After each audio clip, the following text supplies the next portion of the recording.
ये main command centre है पीछे, जहाँ से पूरा ये ऑपरेट होता है। मैं सोच रहा था कि मैं खुद होके ड्रोन यहाँ पे उड़ाऊंगा, बट अभी प्रॉब्लम ये है कि अगर ड्रोन में उड़ाऊंगा तो यहाँ पे कैप्चर होता है कैमरास। हो गया, जाओ सर आप। अरे इसमें फास्टैग नहीं होता है ना, ऑटोमेटिक है ना? ऑटोमेटिक। सबसे पहले ये जो ब्रिज है अटल सेतु ब्रिज 2016 में कंस्ट्रक्शन है वो स्टार्ट हुआ था, बट बहुत लोगों को नहीं पता ये एक्चुअली 2016 से स्टार्ट नहीं हुआ था। सो ऐसा नहीं कि अटल सेतु में एडवांटेज है, डिसएडवांटेज भी है।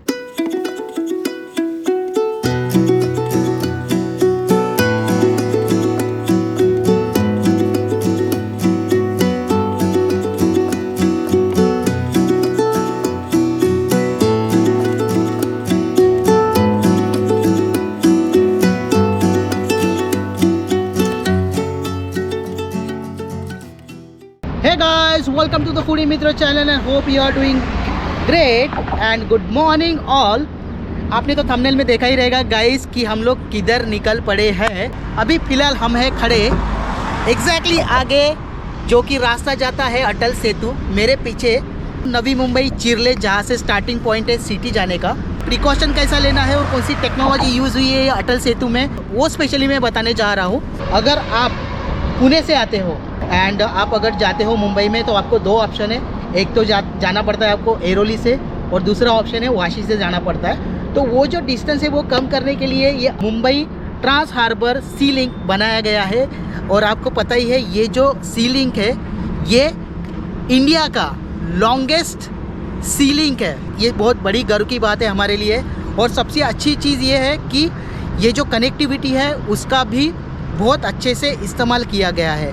और मैंने बहुत सारी वीडियो देखा अभी रिसेंटली यूट्यूब पे एंड मुझे भी ज़्यादा क्यूरियोसिटी थी कि हम लोग अटल सेतु से निकले, जो कि चिरले से स्टार्टिंग पॉइंट है फ्रॉम नवी मुंबई, एंड यहाँ डायरेक्टली हमें सिटी में जाना है। तो अभी मेरा प्लान क्या है गाइस, आपको जैसे कि पता है कि ये जो अटल सेतु है इसको 18,000 करोड़ लगे हैं। और लोग बोल रहे रहेंगे कि भाई 18,000 करोड़ किस लिए लगे। मैंने इसका पूरा स्टडी किया है कि यहाँ पे कौन कौन सी टेक्नोलॉजी यूज़ हुई है। 2016 में ये जो कंस्ट्रक्शन है वो स्टार्ट हुआ था, बट बहुत लोगों को नहीं पता ये एक्चुअली 2016 से स्टार्ट नहीं हुआ था। 1962 में ऑलरेडी ये इनका प्लान था। यानी उस टाइम में हमारी गवर्नमेंट सोच रही थी कि इतना बड़ा लॉन्गेस्ट ब्रिज बनाया जाए from Navi Mumbai to city. 21.8 kilometres ये ब्रिज है, 5.5 किलोमीटर्स ये लैंड पे बना हुआ है, और जो रिमेनिंग किलोमीटर है वो सी के अंदर बनाया हुआ है। सो ये भी बहुत अच्छी बात है, जो कि लॉन्गेस्ट ब्रिज इन इंडिया जो कि हम लोग अभी स्टार्ट करने वाले हैं। 6.5 रिक्टर का अगर अर्थक्वेक आ रहा है उसको सहन करने की क्षमता इस अटल सेतु ब्रिज में है। ये फर्स्ट टेक्नोलॉजी हो गया। टोटल 400 सीसीटीवी कैमराज यूज़ किए हैं पूरे इंटायर ब्रिज में। आप कहीं पे भी जाओगे तो देखिए हर जगह आपको सीसीटीवी कैमरा दिखाएगा। और इलेक्ट्रॉनिक टोल सिस्टम है। इलेक्ट्रॉनिक टोल सिस्टम यानी यहाँ पे कोई स्कैनर वगैरह नहीं है। जो गाड़ी है वहाँ से आपको जाएगी और ऑटोमेटिकली पैसा डिडक्ट होगा। और यहाँ पे वन वे का जो चार्ज है वो मैं आपको दिखाता हूँ कितना है, आगे लिखा हुआ है। और उसके बाद हम लोग बाकी की जितनी भी टेक्नोलॉजी यूज़ हुई है ये ब्रिज बनाने में, जापानीज टेक्नोलॉजी, वो भी मैं एक्सप्लेन करता हूँ।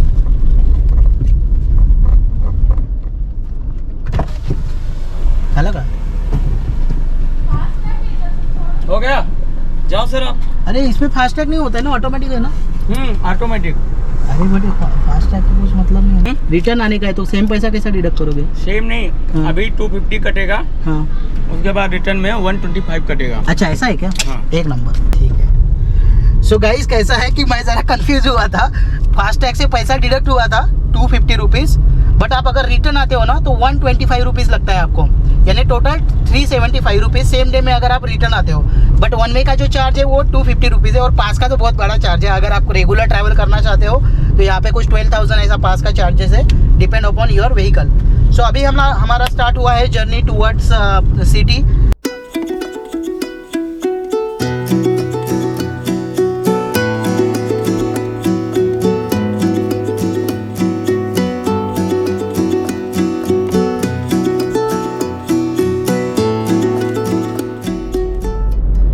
गाइस अभी सीन ये है कि अभी फ़िलहाल यानी रिसेंटली जो है बहुत सारे एक्सीडेंट्स हुए हैं और बहुत यहाँ पे ब्लॉगर्स आए थे। तो यहाँ पे ड्रोन अगर आपको उड़ाना है, अगर आपके पास ड्रोन है तो आपको जब एंट्री होती है ना, वहीं से आपको चौकी से परमिशन लेना पड़ता है। मैंने क्या किया है, मैंने सोचा कि ये ड्रोन मेरा कैरी कर लूँगा, इधर गाड़ी रुका के ड्रोन का शॉट ले लूँगा, वैसा नहीं है। आप ड्रोन का आपको प्रॉपर परमिट लेना पड़ेगा। यूजुअली वो एक्सेप्ट कर लेते हैं और उसके हिसाब से आप ड्रोन उड़ा सकते हो। मैं सोच रहा था कि मैं खुद होके ड्रोन यहाँ पे उड़ाऊँगा, बट अभी प्रॉब्लम ये है कि अगर ड्रोन में उड़ाऊँगा तो यहाँ पे कैप्चर होता है कैमराज। अगर आप रिस्क ले रहे हो, इट्स अप टू यू। अगर रिस्क लिया तो आपको फाइन पड़ सकता है, जो भी उनका जो अमाउंट है वो आपको डायरेक्टली सीसीटीवी में कैप्चर होगा। स्मार्ट कैमराज है यहाँ पे, तो सब कैप्चर होता है, तो आपको शायद पेनल्टी लग सकती है।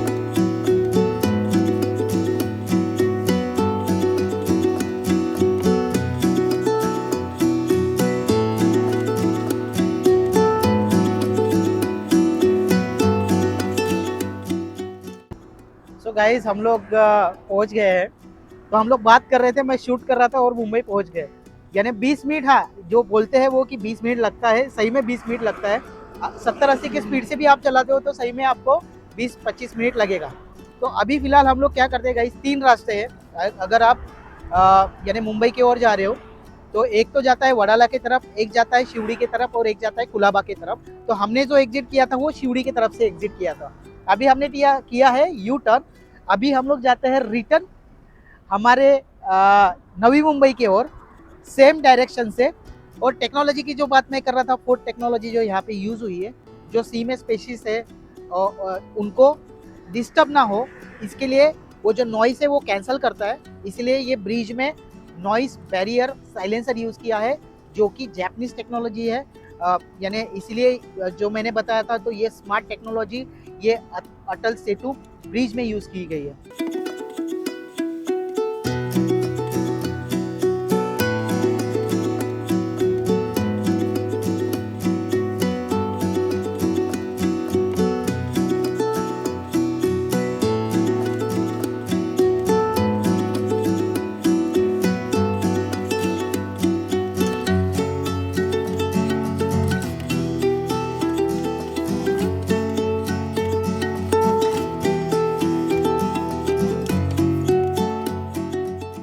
मित्रों की गाड़ी बीच में रुकी हुई है एंड हम लोग प्रॉपर सेंटर में है। Mumbai trans harbour sea link के प्रॉपर बीच में खड़े हैं हम लोग। इधर साइड भी समुंदर है, इधर साइड भी समुंदर है। उधर साइड अगर आप देखोगे एलिफेंटा केव्स है, यानी अभी ज़्यादा फॉग होने की वजह से नहीं दिख रहा है। स्मार्ट टेक्नोलॉजी यूज़ हुआ है यहाँ ये ब्रिज बनाने के लिए, इसलिए 18,000 करोड़ का ये जो बजट है इसलिए उतना लगा, बिकॉज ये टेक्नोलॉजी यूज़ हुई है। बहुत लोगों को पता नहीं था क्या क्या टेक्नोलॉजी है। जैसे कि मैंने बताया, अर्थक्वेक प्रोटेक्शन यहाँ पे है, उसके बाद इको ग्रीन लाइट्स है यहाँ पे, स्मार्ट डिटेक्शन ट्रैफिक है, उसके बाद हर 100 मीटर पे सीसीटीवी कैमरा लगे हुए हैं, बेरिंग प्रेशर यानी बेरिंग साइलेंसर है ये ब्रिज में, जो कि जो यानी सी के जो स्पेशीज है उनको डिस्टर्ब ना हो, इसलिए यानी ये साउंड प्रूफ है। और इसके वजह से ये जो ब्रिज का बजट है वो बढ़ गया था। 2016 में इसका काम स्टार्ट हुआ था, अभी जाके वो 2024 में, यानी 8 साल लगे उसको कंप्लीट होने के लिए। सो हमारे इंडियन सिटीजन के लिए ये गौरव की बात है। अगर आप आते हो तो यही रिक्वेस्ट है कि कचरा मत कीजिए, बॉटल मत फेंकिए, साफ सुथरा रखिए, यानी हम इंडियंस प्राउड फील करें।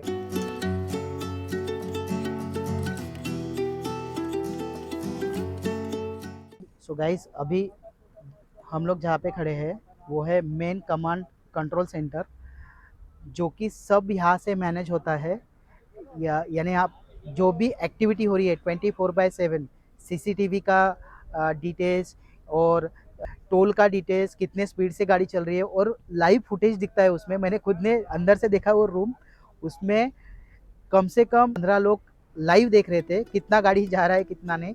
तो ये जितना भी अटल सेतु का जो भी कंट्रोल है और कमांड है, ये वाला सेंटर है मेरे पीछे, जहाँ पे आपको पूरे डिटेल्स मिलेगी और यहाँ से ही सब कुछ कंट्रोल होता है। तो मैंने देखा वहाँ पे ट्रैफिक कंट्रोल भी होता है, कहीं पे गाड़ी फंसी हुई है वो भी दिखता है, इमरजेंसी में कोई गाड़ी बीच में रुकी है वो भी आपको कंट्रोल सेंटर में पता चलेगा। तो गाइस यही है, और ये जो कंट्रोल सेंटर है वो आपको नवी मुंबई टुवर्ड्स नवी मुंबई चिरले की तरफ आप आते हो तब यहाँ पे आपको आना पड़ेगा। कुछ भी परमिशन है आपको, ड्रोन का परमिशन बिल्कुल नहीं है यहाँ पे। तो आप सोच रहे हो कि यहाँ पे आके ड्रोन उड़ाओगे, ये एकदम रेस्ट्रिक्टेड है। मैंने अंदर जाके देखा कि वहाँ पे 24/7 वहाँ पे लाइव वो डिटेक्ट करते हैं, स्मार्ट सिस्टम है उनका। अगर आपने ड्रोन उड़ाया तुरंत पकड़े जाओगे। सो मेरा रिकमेंडेशन यही है कि अगर आप वीडियो निकालते हो या ड्रोन का आपका प्लान है, प्लीज़ उसको अवॉइड कीजिए, रूल को मत तोड़िए। कुछ अगर परमिशन लेना है तो ये कंट्रोल सेंटर में आइए, एडमिन से डिस्कस कीजिए, उसके लिए प्रायर आपको परमिशन लगता है। और पूरे निगरानी में रहते हो गाइज। अगर यहाँ से गाड़ी आपकी अंदर एंट्री कर लिया, टोल से लेके एंड तक एक एक चीज़ आपको वो ट्रैक कर सकते हैं। ऐसा नहीं है कि भाई आपने गाड़ी डाल दिया, जैसे मैंने बताया एवरी 100 मीटर्स पे यहाँ पे CCTV कैमरा है जो कि मूव होते रहते हैं, जूम भी करेंगे, नंबर प्लेट डायरेक्टली डिटेक्ट होता है, तो आप लाइव दिखोगे उसमें जो भी आप एक्टिविटी कर रहे हो।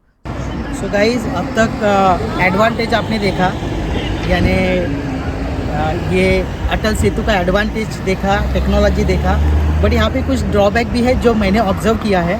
मैं जैसे कि मैंने बताया कि ये मेन कमांड सेंटर है पीछे, जहाँ से पूरा ये ऑपरेट होता है, सभी चीज़ें हैं, बट आप ध्यान से देखना यहाँ पे बहुत सारी चीज़ें जो है उसका ड्रॉबैक भी है। हमने ऑब्जर्व किया चिवरी से लेके यानी एंड तक, सिटी तक, कोलाबा शिवड़ी तक आपको एक भी जगह टॉयलेट नहीं दिखेगा। यानी कैसा है कि अगर आपके साथ छोटे बच्चे हैं या आपके साथ फैमिली है एंड आप अगर ये रास्ते से ट्रैवल कर रहे हो, एक्चुअली क्या रहता है कि जहाँ पे टोल रहता है वहाँ पे टॉयलेट्स रहते हैं, यहाँ पे टॉयलेट का दूर दूर तक सुविधा नहीं है। अगर आप देखोगे यहाँ से गाड़ियाँ जा रही है, बट यहाँ पे जो टोल है वहाँ पे टॉयलेट के लिए कुछ नहीं है। तो बेसिकली हम लोग टॉयलेट के लिए ये जो हमारा मेन कमांड कंट्रोल सेंटर है वहीं पे ही जाके टॉयलेट करके आए। सो ये मुझे मेरे ध्यान में आया कि ये पूरे अटल सेतु में कहीं दूर दूर तक टॉयलेट नहीं है ना, यहाँ के टोल पे है, वो एंड वाले टोल पे कहीं पे नहीं है। दूसरा और ड्रॉबैक मुझे पता चला यहाँ पे, अगर आप कैश से टोल का पैसा भरते हो तो उसमें जो डिस्काउंट मिलता है रिटर्न में आपको 375 रुपीज़, वो कैश में नहीं मिलेगा। यानी आपको अगर आपके पास कैश है यहाँ पे अगर आप भरते हो 250 रुपीज़, आपको रिटर्न आने के वक्त भी 250 रुपीज़ ही भरना पड़ेगा। ये ड्रॉबैक है। अगर आपके पास नहीं रहेगा फास्ट ट्रैक तो आपको 500 रुपये भरना पड़ेगा। ये मुझे गलत लगा, क्योंकि कैसा है कि अगर रूल बने हैं तो सबके लिए बनना चाहिए। कैश भी आप एक्सेप्ट करो, इतना हाई टेक्नोलॉजी यूज़ कर रहे हो तो कैश के लिए भी आप, जिसके पास नहीं है फास्ट ट्रैक, कैश के लिए भी वो सुविधा दो कि रिटर्न में आपको 375 लगना चाहिए, ना कि 500 रुपये। तो आपको आने के टाइम पे 250 कैश देना पड़ेगा, जाने के समय 250। वो उनके पास अभी वो फैसिलिटी नहीं है। तीसरा चीज़ मैंने ऑब्जर्व किया जो कि ड्रॉबैक लगा मुझे, रेस्क्यू स्टेशन पे वो लोग बोलते हैं कि इमरजेंसी आपने बटन प्रेस किया तो कंट्रोल रूम में डायरेक्टली कॉल जाता है, बट मेरे हिसाब से वो फंक्शन नहीं कर रहा है। सो ये भी ड्रॉबैक है गाइस। सो ऐसा नहीं कि अटल सेतु में एडवांटेज है, डिसएडवांटेज भी है। तो गाइस मिलते हैं डायरेक्टली नेक्स्ट एपिसोड में। Thanks for watching the foodie मित्रों चैनल। Bye bye.